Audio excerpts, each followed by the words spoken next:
Hi hello అందరూ ఎలా ఉన్నారు? మనకి ఎంత పొడవు కావాలంటే అంత పొడవు 2 పెటలతో ఒక దారం అయితే ఇలా తీసుకున్నాను.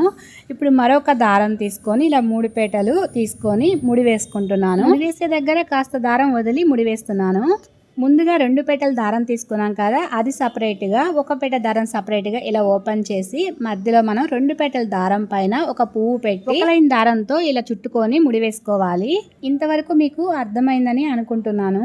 ఇప్పుడు మరొక పువ్వు తీసుకొని ముందు కట్టిన పువ్వు పైన క్రాస్గా ఇలా పెట్టుకొని దారాన్ని పైనుంచి పువ్వు తొడెంకి కిందగా పైకి రావాలి. ఇప్పుడు ఈ పువ్వు పక్కన మరొక పువ్వు పెట్టుకొని సేమ్ అలాగనే పైనుంచి దారాన్ని కింద మనం పెట్టిన పువ్వు యొక్క తొడానికి కింద నుంచి పైకి తీసుకోవాలి. ఇలా మనము ఒక పువ్వు తర్వాత మరొక పువ్వుని పక్కగా పెట్టుకుంటూ చుట్టుకోవాలి. ఈ పూమాల ముందు షేర్ చేసినప్పుడు కామెంట్స్లో అడిగారు, పూమాలని కొంచెం స్లోగా చూపించండి అక్క, అసలు అర్థం కాలేదు అనేసి అయితే అడిగారు. మల్లెలు మొగ్గలుగా ఉన్నప్పుడే కట్టుకోవాలి. విచ్చుకున్న తర్వాత కట్టడం కష్టం అవుతుంది. ఫస్ట్ టైం ట్రై చేసే వాళ్ళు మొగ్గలుగా ఉన్నప్పుడే కట్టుకోండి.